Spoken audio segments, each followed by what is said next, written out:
pour Bruxelles. Tout de suite, on va retrouver là-bas Valérie Lerouge, notre correspondant permanent pour l'Europe. On va parler de la crise des migrants. Alors, vous connaissez probablement, les images vous ont frappé à la télévision. Eh bien, l'Union européenne a beaucoup de mal à gérer cette crise, nous vous l'avons déjà dit. Mais elle se félicite, l'Union européenne, d'avoir mis en place, assez rapidement d'ailleurs, un corps de garde-frontières. Alors vous êtes allé sur le terrain, Valérie, et à quoi ça ressemble? Bonjour.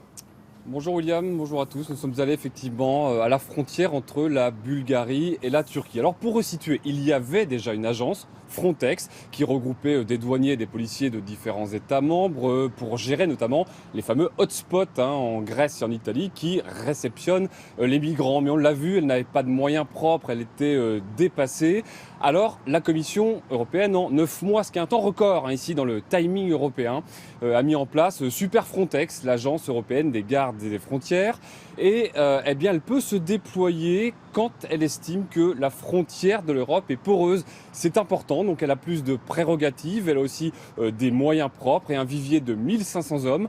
Nous sommes allés voir l'une de ces équipes, donc tout à fait à l'est de la Bulgarie, avec Sylvain Winans, reportage.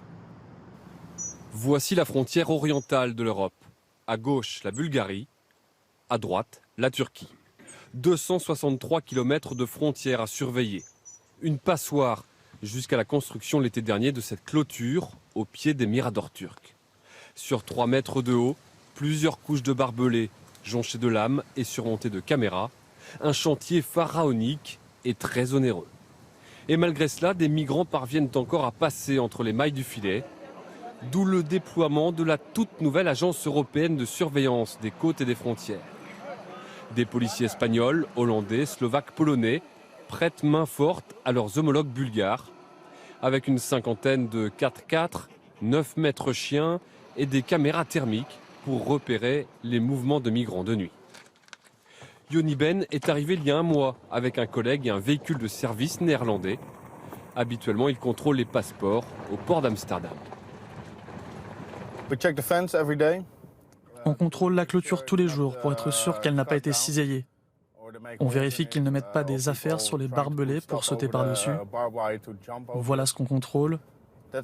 Et on surveille qu'il n'y ait pas déjà des migrants dans les environs qui seraient parvenus à franchir la frontière. S'il appréhende des migrants, pas question de les renvoyer de l'autre côté de la clôture. La procédure est claire.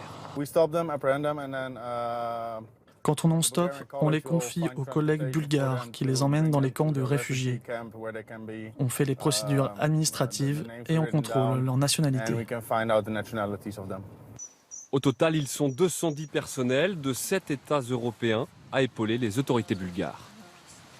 Tout ce qui nous facilite le travail, clôture et policiers, nous a permis de réduire de 60% l'immigration illégale.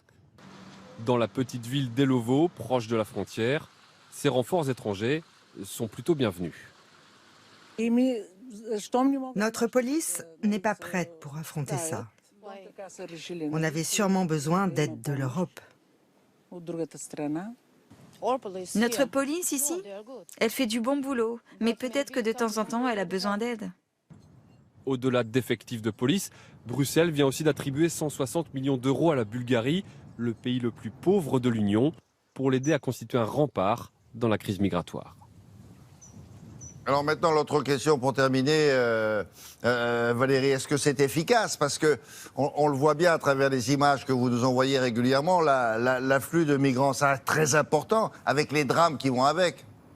Oui, alors cette nouvelle agence n'a qu'un mois, alors laissons-lui le temps. Ce qu'on a vu quand même sur place, c'est que souvent les passeurs ont un temps d'avance sur les policiers. Ce qu'on a vu également, c'est que la nouvelle agence, ça a beau avoir plus de prérogatives, ça continue à se faire sous l'autorité de la Bulgarie, en l'occurrence sous les autorités locales. Donc en Bulgarie, c'est sous l'autorité de Sofia. Et en ce qui concerne la coopération avec les étrangers et l'organisation, croyez-moi, il y a encore de bons restes de l'ère soviétique là-bas. Ah oui, d'accord, je vois ce que vous voulez dire.